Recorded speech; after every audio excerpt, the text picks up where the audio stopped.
Guys हा feather catch आहे आणि हुक बघा, छोटी छोटी हुक. आणि याचे जे चारा असतो हा पाव टाकून पकडायला लागतो. बोय फिश बघा. तर गाइस आपले हे मित्र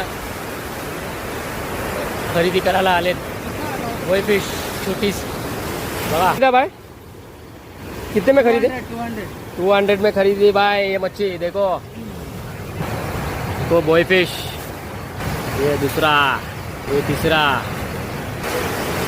तर गाईस हा मच्छी 200 रुपयाला गेला आणि भाईने घेतला 200 रुपयाला.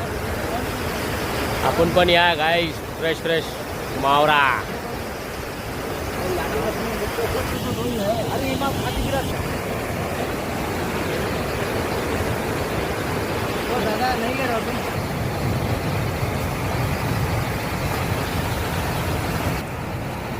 गाईस 300 रुपयाला दोघांची मच्छी 300 रुपयाला गेली. आता हे बाईने घेतला बघा.